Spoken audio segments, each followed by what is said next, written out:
오늘 본문은 예수님께서 이 초막절에 예루살렘에 올라오셔서 이 말씀을 전하실 때 그 말씀을 들은 자들의 반응을 기록하고 있는 성경 구절이기도 합니다.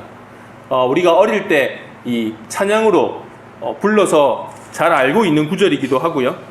예수님께서 이 초막절에 오셔서 말씀을 전하셨을 때의 이 모습을 바라보고 있는 자들 중에는 예수님을 믿는 자들도 있고 믿지 않는 자들도 있었습니다.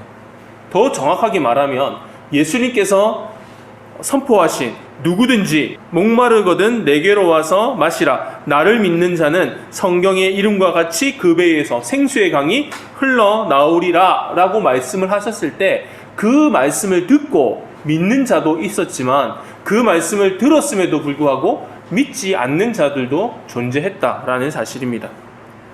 사랑하는 성도 여러분, 우리는 말씀을 듣고 믿는 자의 그 이야기를 통해서 과연 어떤 사람들이 믿고 어떤 사람들은 믿지 못하고 있는가에 대해서 한번 구분해서 한번 살펴보려고 합니다. 물론 예수님의 설교는 항상 감동적인 설교였습니다. 살아있는 설교였고 그 말씀을 듣는 사람들에게는 큰 은혜가 되는 설교이기도 했습니다. 그래서 예수님을 잡으러 왔던 이 대제사장들과 바리새인들의 이 부하들, 하숙들이 뭐라고 이야기합니까? 지금까지 이 사람의 말하는 것처럼 말한 사람을 본 적이 없었다. 누구의 평가입니까? 바로 예수님을 잡으러 왔던, 그러니까 예수님을 적대시하고 있는 자들의 평가였습니다.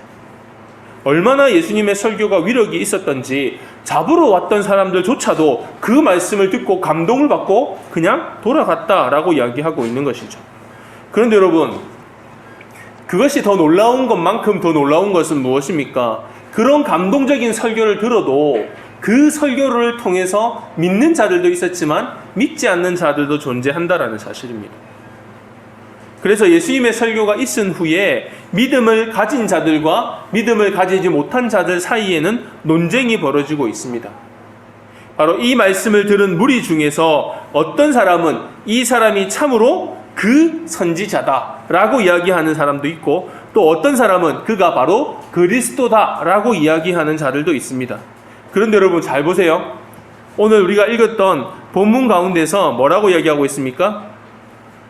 41절, 40절, 41절, 42절에 나오는 말씀이죠.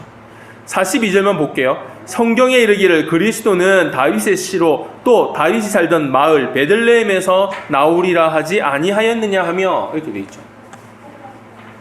예수님의 설교를 듣고 어떤 사람은 뭐라고 말합니까? 바로 그 선지자다.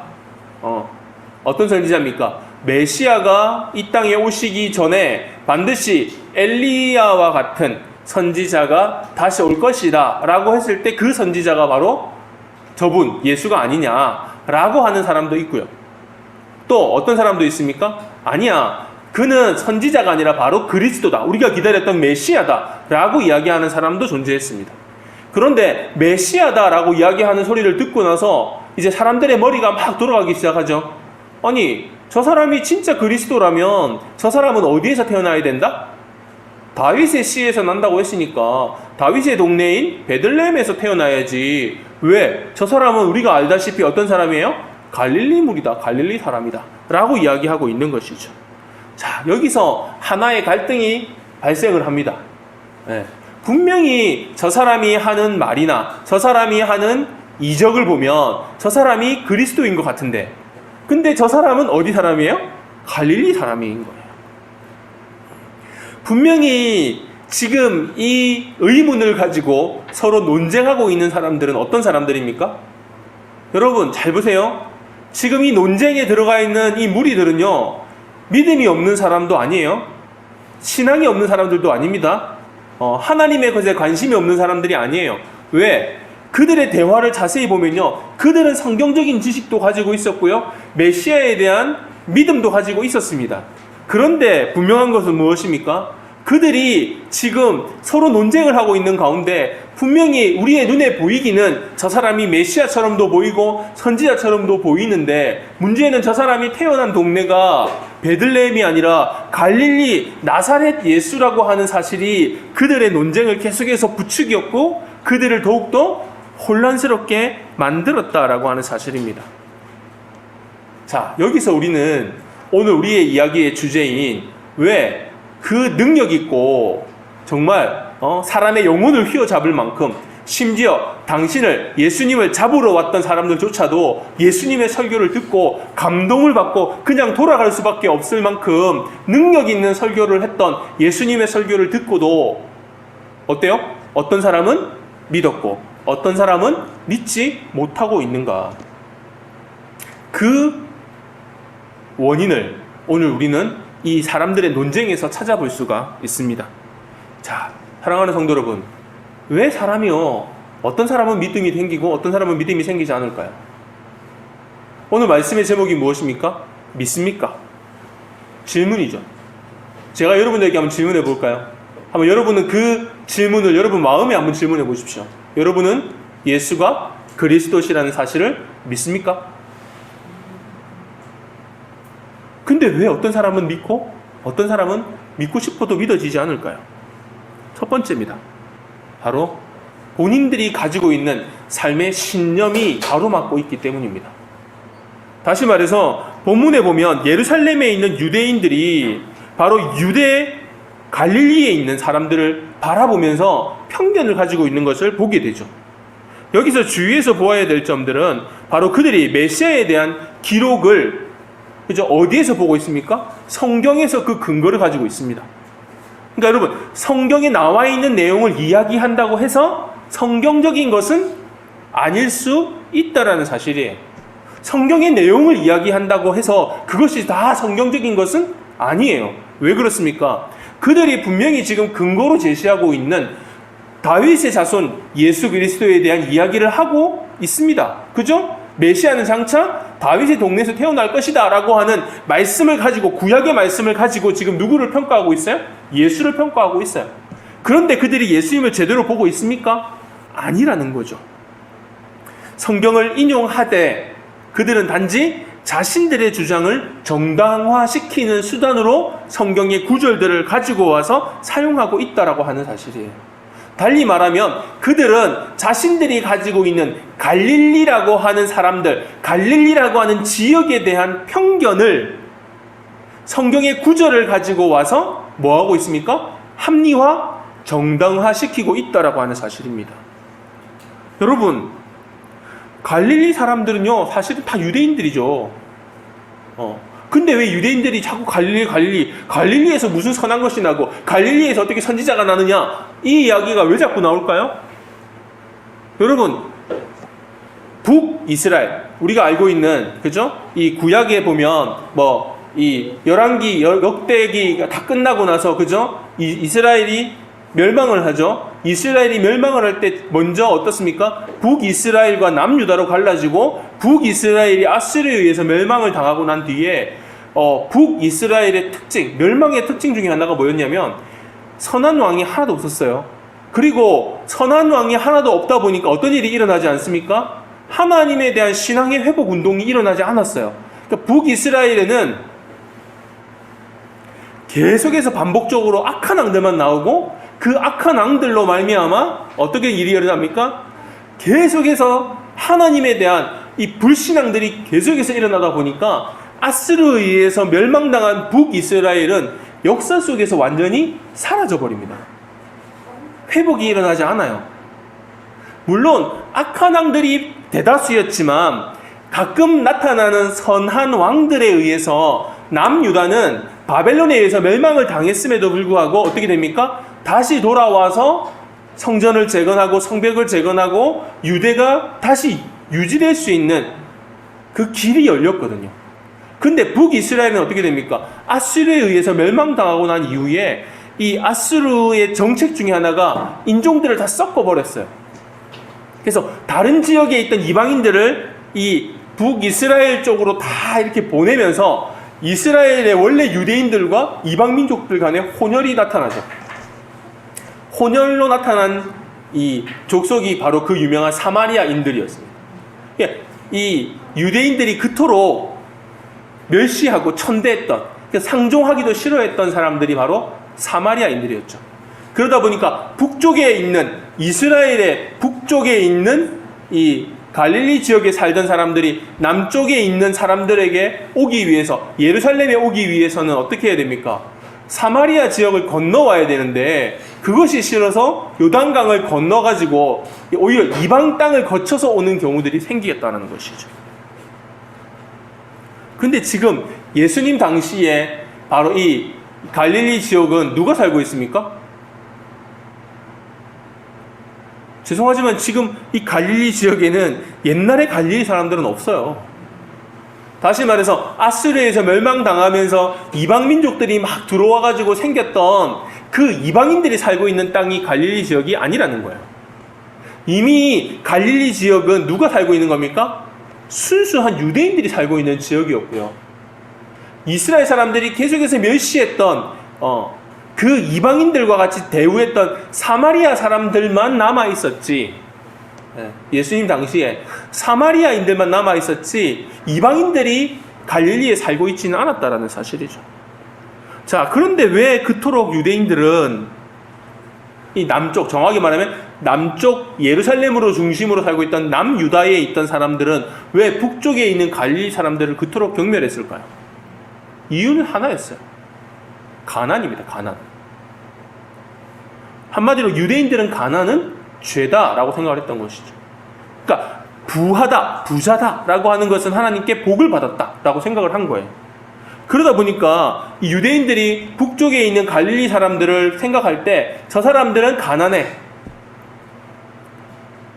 좀 더 정확하게 얘기해보면 저 사람들은 하나님의 말씀도 잘 몰라. 율법도 잘 몰라. 근데 여러분 한번 생각해 보세요. 율법도 잘 지키지 않고 율법을 버렸고 율법을 따르지 않는 갈릴리 사람들이야 라고 이야기하고 있는데 왜 갈릴리 사람들이 율법을 지키지 못하고 있을까요? 왜 이스라엘 사람들이 볼 때, 남유다 사람들이 볼 때에 저 북쪽에 있는 저 갈릴리 지역에 있는 사람들이 율법을 잘 지키지 않고 살아가는 것처럼 보일까요? 여러분 사실 이유가요 다른 게 아니에요. 가난 때문입니다. 가난 때문에. 여러분 가난한 집 옛날 요즘은 좀 그런 일이 별로 없지만 예전에 우리 부모님의 세대, 그 부모님의 부모님 세대에 보면 가난한 집 자녀들이 공부할 수 있습니까? 가난한 집 자녀들은 다 뭐하러 갑니까? 조금 자기가 뭔가를 건사할 수 있을 정도의 나이만 되면 바로 뭐하러 가요? 일하러 가잖아요. 여러분 갈릴리 사람들이 가난한 사람들이에요. 원래 이 사람들은 남쪽에 살던 사람들이었어요. 남쪽에 살던 사람들이 밀려나고 왜? 돈이 없었고 가난하니까 밀려나서 간 곳이 어디입니까? 북쪽에 있는 이스라엘 갈릴리 땅이 되온 거예요. 그리고 갈릴리 호수를 중심으로 해서 물고기를 잡아서 연명하던 사람들이 여러분 시간 나면 뭐 해야 돼요? 먹고 살 일을 해야죠. 집안일을 하거나 아니면 가서 노동을 해서 뭔가 집안 경제의 보탬이 돼야지 지금 그냥 남쪽 유다 사람들 돈 좀 있고 재물 좀 있는 사람들처럼 그냥 율법 공부하고 율법을 지키고 그러고 있을 시간이 없었다라는 것이죠. 그러다 보니까 오히려 이 남쪽에 있는 사람들이 바라볼 때 북쪽에 있는 갈릴리 사람들은 어떤 사람들처럼 보입니까? 그들이 표면적으로 할 때에는 선한 것이 없는 곳, 다시 말하면 율법을 잘 지키지 않는 곳, 율법 공부를 잘 하지 않는 곳, 이렇게 보이는 거예요. 근데 내면에 들어가 보면 그들이 갈릴리를 멸시했던 이유, 경멸했던 이유는 다른 것이 아니라 뭐예요? 가난 때문이다. 실제로 오늘 본문에 등장하고 있는 니고데모가 이 예수님을 잡으러 왔던 사람들이 그냥 돌아온 것을 보고, 그죠? 야, 너희들도 거기에 빠졌냐? 너희들도 거기에 미혹됐냐? 라고 하는 이야기를 하는 소리를 듣고 니고데모가 뭐라고 말합니까? 그 중에 50절입니다. 그 중에 한 사람 곧 전에 예수께 왔던 니고데모가 그들에게 말하여 우리의 율법은 사람의 말을 듣고 그의 행한 것을 알기 전에 심판하느냐? 라고 이야기를 할 때 그 사람들의 대답이 뭐였습니까? 52절에 너도 갈릴리에서 왔느냐? 이게 무슨 말입니까? 이제 경멸하는 말이죠. 사실은 니고데모라고 이야기하면 이 사람은 사내들인 공회의 공의원입니다. 사내들인 공회의 공의원이 되려면 사실 이 사람의 나이는 어느 정도 지긋하게 든 사람이죠. 거의 한 60대, 50대를 지나서 60대쯤 됐고 예수님은 30대의 청년 때잖아요. 그죠? 그런데 니고데모가 지금 누구를 두둔하고 있는 거예요? 예수님을 두둔하고 있으니까 사람들이 이 니고데모에게 뭐라고 말합니까? 너도 갈릴리에서 왔냐? 라고 이야기하는 거죠. 한마디로 모욕적인 이야기입니다. 모욕적인 이야기. 근데 여러분, 구약에 가면 이 요나도 갈릴리 출신이고요. 그 유명한 엘리야나 엘리사도 갈릴리 출신으로 봅니다. 북쪽 출신이에요. 그러면 이 사람들이 지금 뭐라고 말해요? 너도 갈릴리에서 왔느냐? 찾아보라. 갈릴리에서는 선지자가 나지 못하느니라. 이 말이 맞습니까? 틀렸습니까? 틀린 말이죠. 그러니까 이 사람들한테 있어서 요나나 엘리야나 엘리사가 갈릴리에서 왔냐, 북쪽 출신이냐, 이건 중요하지 않은 거예요. 이건 중요하지 않아요. 이들에게 있어서 중요한 건 뭡니까? 가난에 대한 심한 거부감입니다. 자, 여기서 우리가 알 수 있는 것은 무엇입니까? 신념과 사고의 틀 안에서 그들은 신앙은 곧 뭐가 된 겁니까? 축복이 된 거예요. 어떤 축복? 물질의 축복. 다시 말해서 지금 이 사람들이 예수님을 바라볼 때 믿고 안 믿고의 기로에서 안 믿을 수밖에 없는 이유가 뭐라고요? 바로 그들의 신념, 그들의 사고의 틀 안에서 신앙이 뭐가 되어버린 거예요? 물질적인 축복이 되어버렸다는 거예요. 그러니까 자기들에게 필요한 것은 뭐예요? 한마디로 말하면 이거예요. 나 이제 돈 좀 생겼어. 분명히 우리가 알고 있듯이 예수님 당시에 이스라엘은 어떤 상황입니까? 로마에 의해서 정복당해져 있는 식민지 상황이거든요. 그럼에도 불구하고 당시의 대제사장들과 바리새인들, 종교 지도자들은 희한하게 지금 뭘 누리고 있어요? 부를 누리고 있어요. 뭘 중심으로? 성전을 중심으로. 근데 여러분 잘 보세요. 누가 도둑입니까? 여러분, 바리새인들이 제일 천대했던 사람들이 누구입니까? 세리잖아요, 세리. 왜 세리를 그렇게 천대하고 멸시했습니까?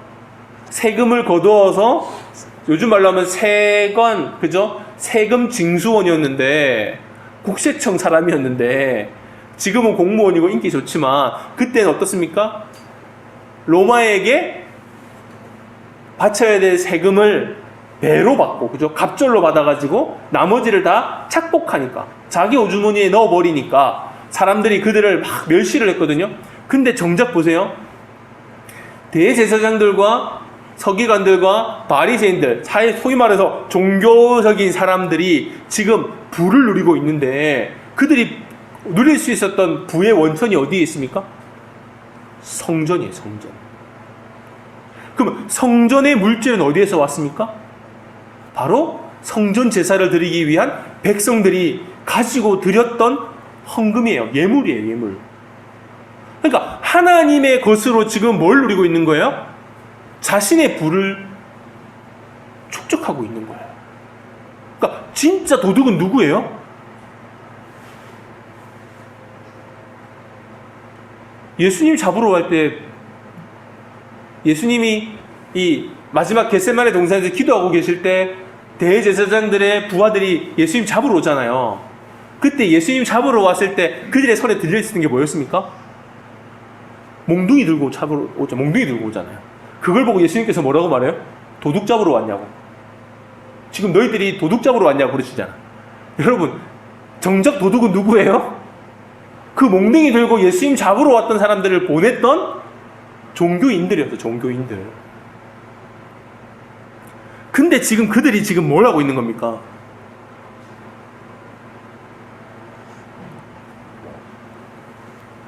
유대인들에게 있어서 이 사고의 틀, 신념이라고 하는 문제는 여러분, 하나님의 나라와 동시에 뭘 가지고 싶은 거예요? 세상을 가지고 싶은 거예요. 하나님의 나라와 물질을 같이 가지고 싶은 거예요. 그러니까 쉽게 말하면 이거예요. 내가 믿음이 좋으니까 우리 자녀들도 좋은 대학 가야지. 왜? 복 받아야 되니까. 내가 믿음이 좋으니까 우리 자녀들은 잘 살아야 돼. 왜? 하나님의 나라와 세상의 것을 동시에 가지고 싶어하는 욕심이라는 거죠. 교회 안에 부자도 있고 가난한 자도 있습니다. 초대교회 안에서는 모든 사람이 동일하게 그저 자신들의 가진 것을 서로 나누었다라고, 공유했다라고 이야기를 하잖아요. 그런데 여러분 보세요. 그 초대교회 안에서 가난한 자와 부자의 구분이 있었습니까? 물론 문제가 없었던 것은 아니에요. 초대교회가 가장 사람들로부터 이렇게 막 존귀함을 받고 존경을 받고 찬사를 받았을 때의 초대교회의 모습은 어떤 모습입니까? 평등할 때. 그죠? 교회 안에서, 믿음 안에서, 신앙 안에서 하나가 되고 서로 동등하게 서로를 대하고 서로 나누고 서로 기도하기에 힘쓰고 서로 물질을 공유할 때 그때 가장 세상으로부터 박수를 받고 찬사를 받았다는 거죠. 근데 여러분 보십시오. 오늘 사람들이 예수님을 평가할 때 뭐라고 평가합니까? 어떤 사람은 그가 선지자다. 또 어떤 사람은 또 뭐라고 말합니까? 그가 그리스도다 라고 이야기를 하고 있습니다. 근데 여러분 보세요.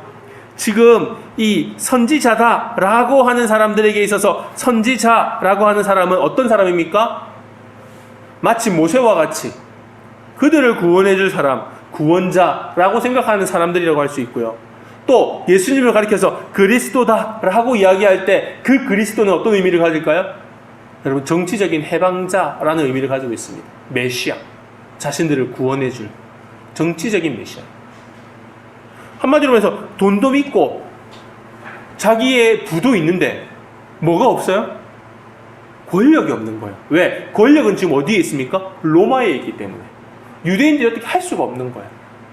내가 지금 성전을 통해서 성전 제사, 성전 예물을 내가 누리면서 내가 지금 부를 누리고 있는데 그 부를 유지하기 위해서는 뭐가 있어야 됩니까?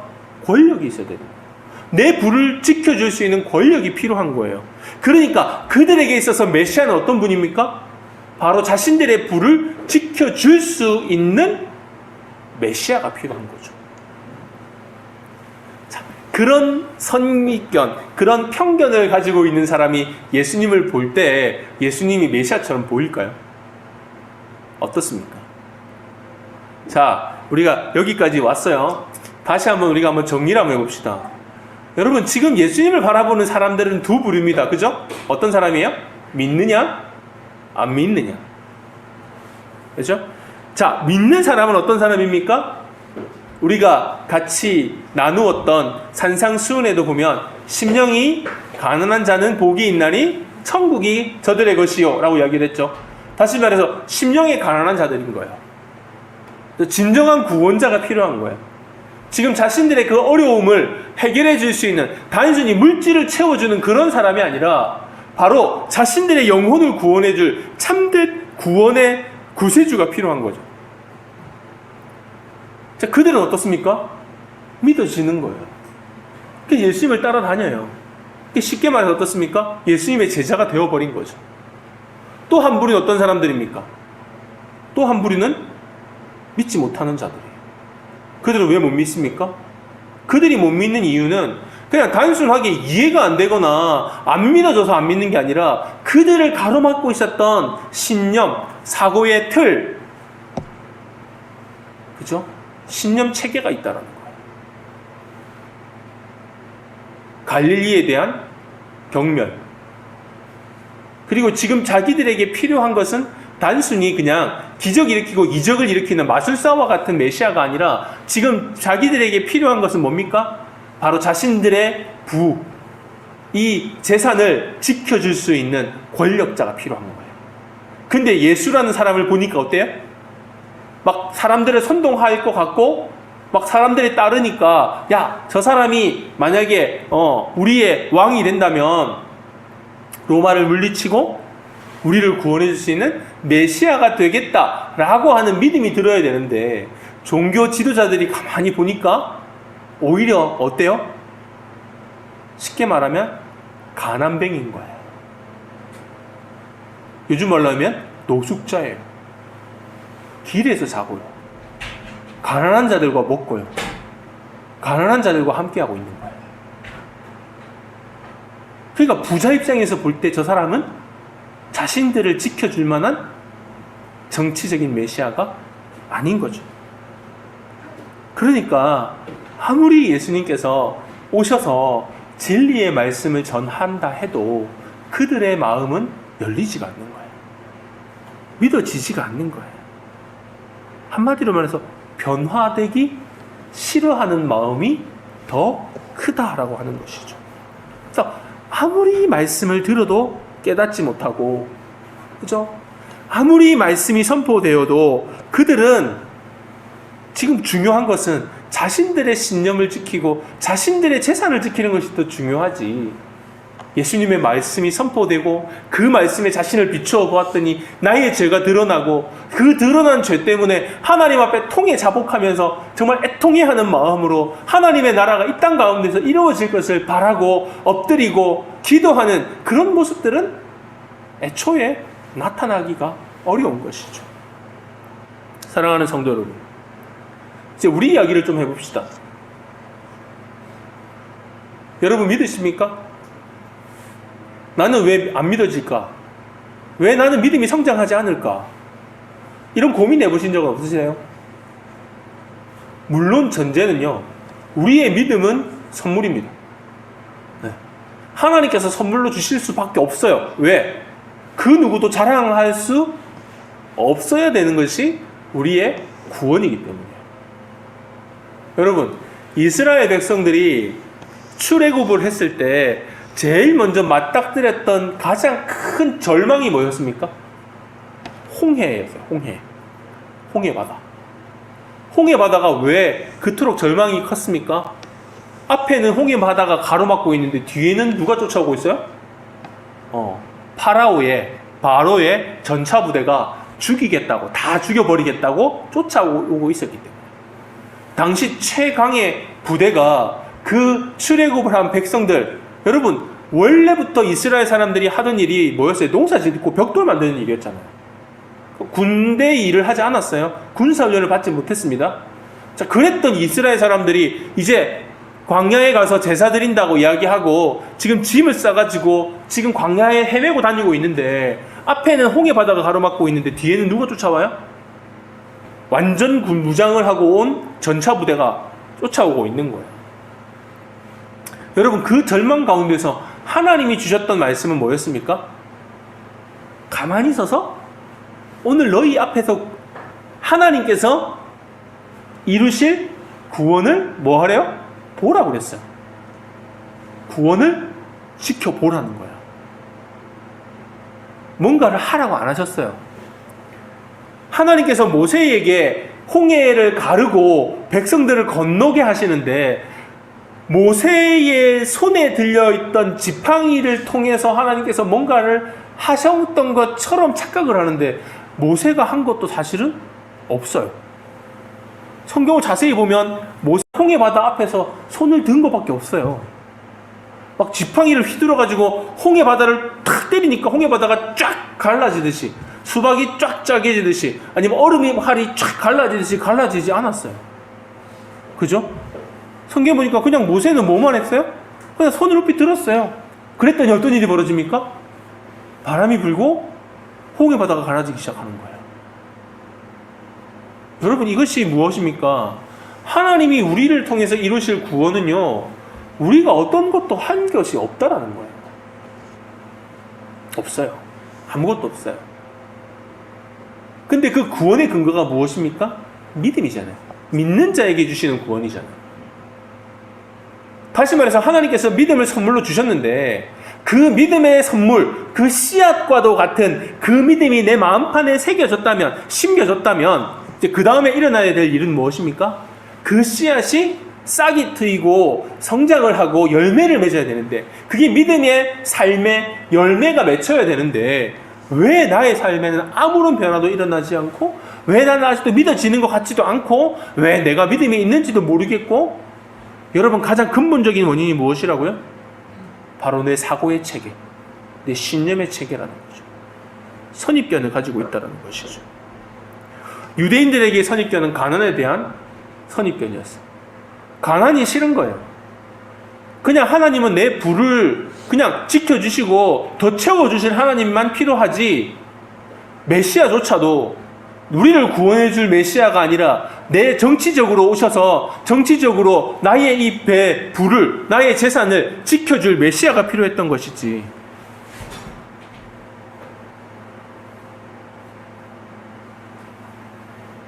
그러다 보니까 유대인들은요, 자신들의 신념에 지나치게 몰입을 하고 그냥 자신들의 부를 지켜줄 메시아만을 바라고, 이런 모습들 때문에 무조건 부자가 되는 것, 그리고 자기의 권력의 유지에 도움이 되는 것, 그것이 필요한 것이지, 하나님의 뜻, 하나님께서 보실 때 내가 뭐 잘되기를 원하신다, 하나님은 나에게 복을 주시기를 원하시는 하나님이시다, 하나님은 내가 잘되고 또 잘되기를 원하시는 하나님이시다, 여기에만 관심이 있었지 다른 거에 관심이 없는 거야.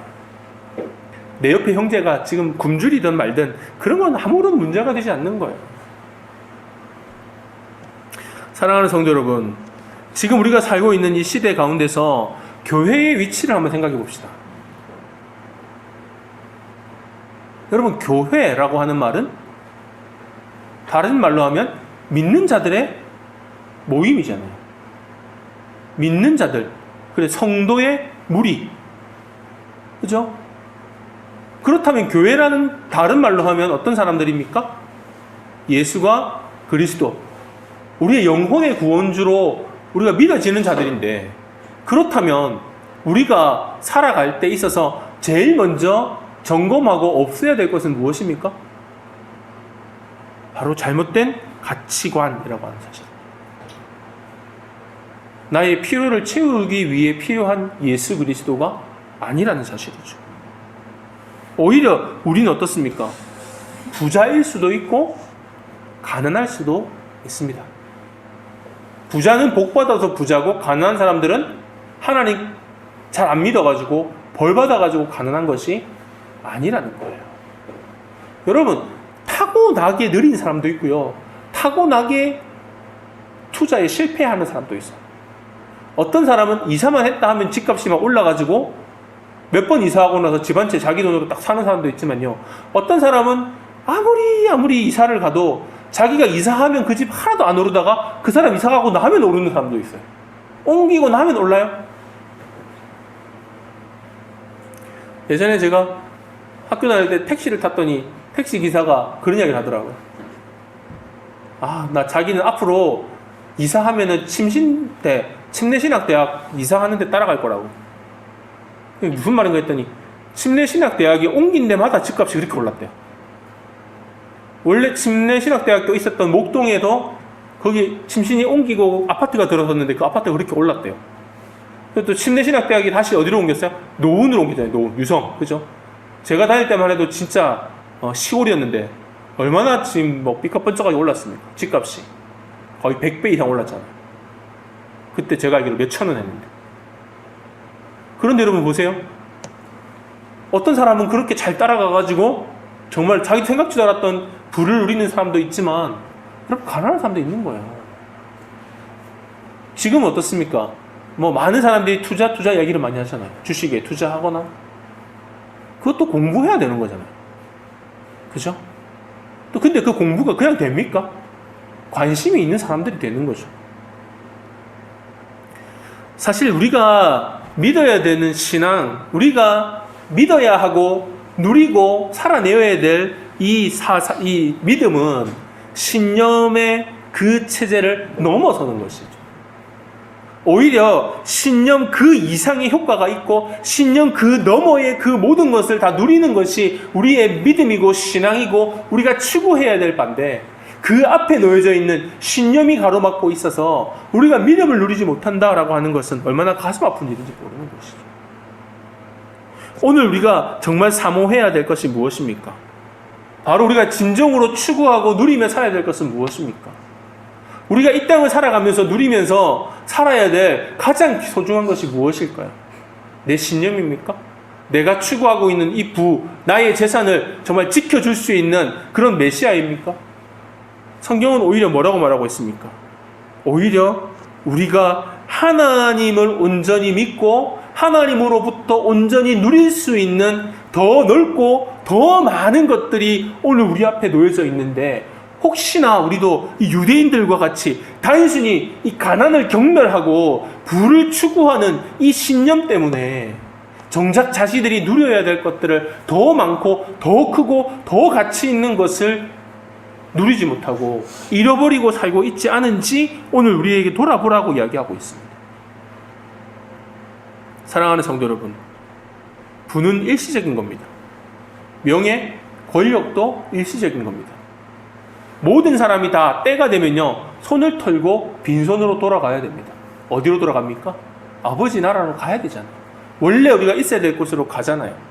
여러분, 그곳이 어디입니까? 바로 우리가 영원히 살아야 될 곳입니다. 이 땅에서 한순간 짧은 시간 머무는 그 삶에 비할 때 앞으로 우리 앞에 놓여져 있는 영원한 삶은 끝이 없는 삶이죠. 그런데 무엇을 여러분은 관심을 가지고 대비하고 준비하고 살아가고 있습니까? 단순히 이 땅 길어봤자 100년, 내 인생으로 봤을 때 아직까지 남아있는 게 길어봤자 50년이라고 하는 이 짧은 시간들을 어떻게 살아갈까에 대해서는 우리는 수많은 준비를 하고 수많은 대비를 하고 이렇게 투자하고 저렇게 투자하고 살아가는데, 과연 나는 영원이라고 하는 더 훨씬 더 정말 비교하지 못할 정도의 긴 시간들은 어떻게 준비하고 있는가? 무엇을 준비하고 있는가?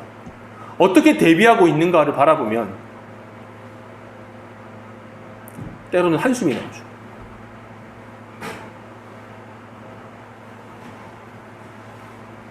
오늘 주님께서 우리에게 주시고자 하시는 말씀은 바로 믿어지고 안 믿어지고의 문제 안에 과연 나는 무엇을 더 추구하고 무엇을 더 바라고 있는지 우리의 모습을 한번 점검해 보자라고 하는 사실입니다.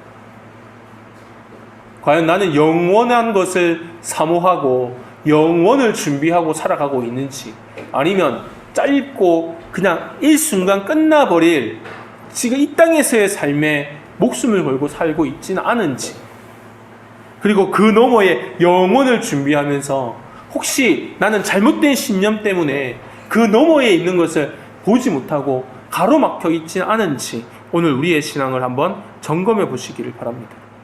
말씀을 맺습니다. 지금 누구보다도 종교적이고 누구보다도 말씀에 비추어서 자신들의 주장을 내세우고 있는 대제사장들과 바리새인들을 오늘 우리는 말씀을 통해서 바라보았습니다. 그런데 그들이 근거하고 있는 성경이 참 성경적이지 않다는 것도 우리는 바라보고 있습니다. 성경책에 기록되어 있다고 해서 그것이 다 성경적인 것은 아니라는 것이죠. 사랑하는 성도 여러분, 우리는 영원을 준비해야 될 사람들입니다. 이 땅의 것에 목숨을 걸고 살아가야 될 사람들이 아니라 영원한 앞을 내다보고 살아야 될 사람들입니다.